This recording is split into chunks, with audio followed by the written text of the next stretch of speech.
des gens, dès qu'ils se lèvent le matin, ils sont sur les réseaux sociaux. Quand toi, tu te lèves, tu es sur Facebook en même temps. Quand tu te lèves, tu es en train de chercher un journal. Tu cherches les actualités du monde. Alors que tu dois être connecté aux actualités du royaume. Tu te lèves, tu dois d'abord chercher la face du Seigneur. La Bible dit chercher premièrement le royaume de Dieu et sa justice. Et toutes les autres choses vous seront accordées par-dessus tout. Dès qu'ils se lèvent le matin, ils sont sur les réseaux sociaux. Les réseaux sociaux, c'est un moyen de communication pour faire passer nos messages, pour communiquer avec d'autres personnes. Nous, on les utilise pour faire passer l'évangile. Peut-être si tu es un homme d'affaires, peut-être que tu es un commerçant, tu es une commerçante, tu fais les affaires, tu veux véhiculer, voilà, faire ta publicité et tout ça, tu veux toucher du monde, tu peux utiliser les réseaux sociaux. Tu veux aller prendre des enseignements, voilà, la louange et tout, tu veux t'édifier, voilà, tu peux utiliser les réseaux sociaux pour un temps. Tu viens, tu prends l'enseignement, tu prends la louange. C'est que ce dont tu as besoin. Mais ça ne doit pas être la priorité dans ta vie. Il y a des gens, dès qu'ils se lèvent le matin, ils doivent aller voir, voilà, quelle information, ils doivent allumer la télévision, voir ce qui se passe et tout ça. Donc, ils sont plus connectés aux actualités du monde.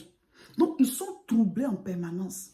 Parce qu'on n'annonce pas de bonnes nouvelles sur les différentes chaînes. Là. Le matin, quand tu te lèves, là, tu dois d'abord entrer en connexion avec les actualités du royaume.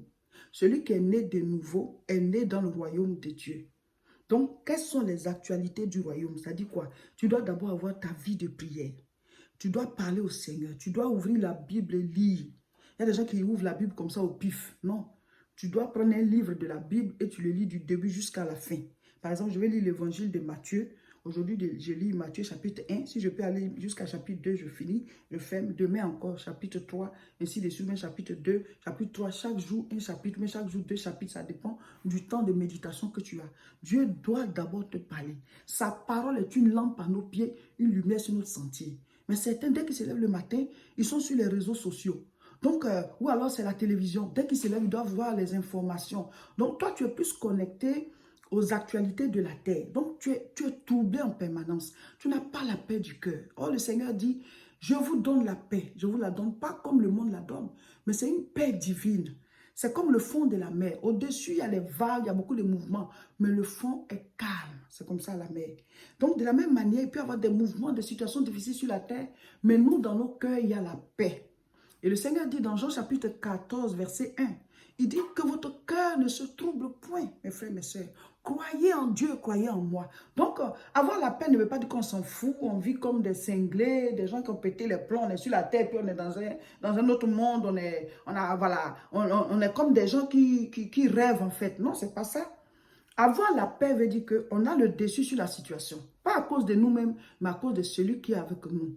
Donc, on lui confie la situation et nous, on est en paix. Parce que dans tous les cas, même quand tu es troublé, qu'est-ce que tu peux changer à la situation là? Donc, non seulement la situation est déjà gâtée, ça ne va pas là-bas, et toi encore, tu es troublé. Donc, ça fait plus de mal.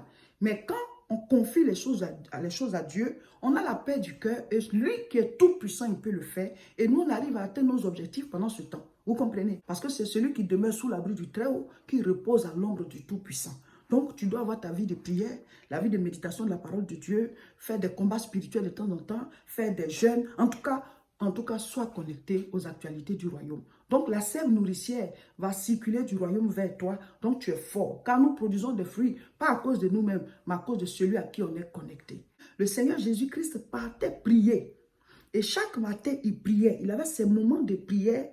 Tôt le matin, quand il faisait encore nuit, avant que le jour n'arrive, il partait prier avant que, voilà, il ne fasse jour. Donc, il avait ses moments de prière parce qu'il savait que le combat était d'abord spirituel avant d'être physique. Avant d'aller à Golgotha, Jésus est passé d'abord par Gethsemane.